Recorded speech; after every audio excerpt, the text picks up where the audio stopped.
Video iliyopita, sehemu ya kwanza, tuliona mlango umegongwa na mtu asiyofahamika, na mzee Chacha kwa ujasiri akaenda kufungua mlango. Leo nimekuletea sehemu ya pili ya video iliyopita, ili kuona, je, mzee Chacha baada ya kufungua mlango alikuta nini? Endelea kuwa nami, na hii ni Yembe Online TV.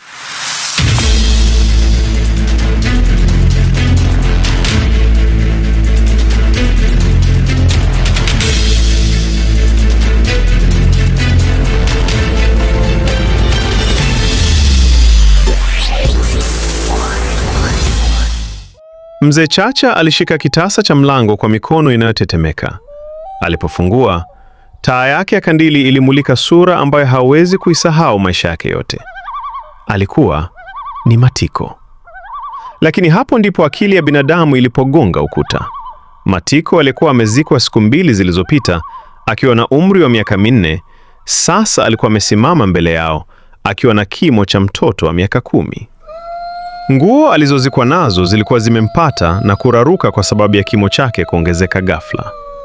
Wazazi wake walibaki wamepigwa bumbwazi. Maswali yalikuwa mengi. Amewezaje kutoka kaburini?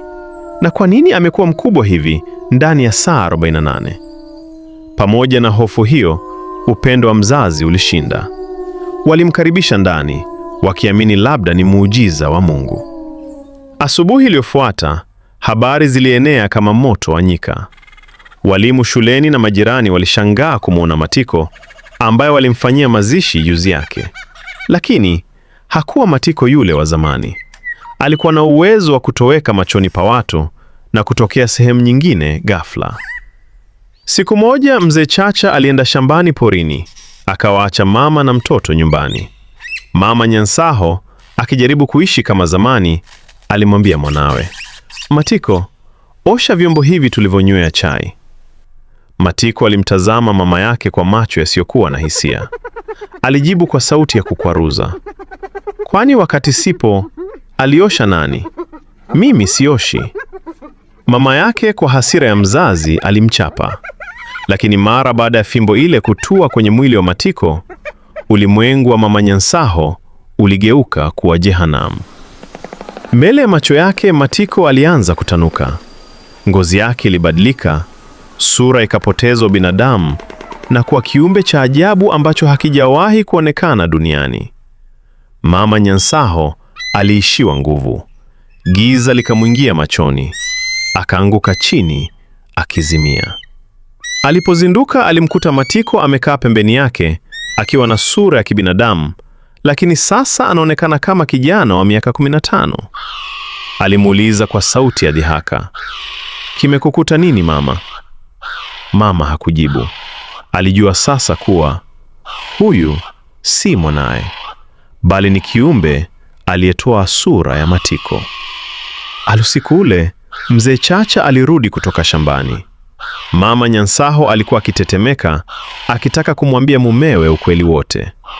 "Baba Matiko, hivi unajua leo kimetokea nini hapa nyumbani?" aliuliza mama kwa sauti ya kunong'ona.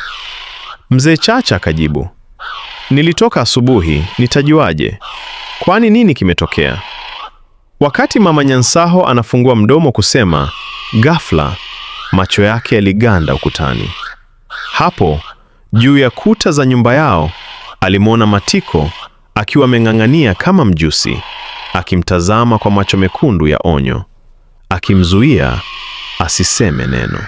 Je, nini kiliendelea usiku ule? Je, mzee Chacha alifanikiwa kumwona kiumbe huyo aliyeko ukutani?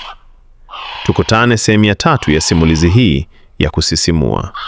Subscribe sasa kwenye Yembe Online TV ili uwe wa kwanza kuona nini kilichompata mama Matiko usiku ule.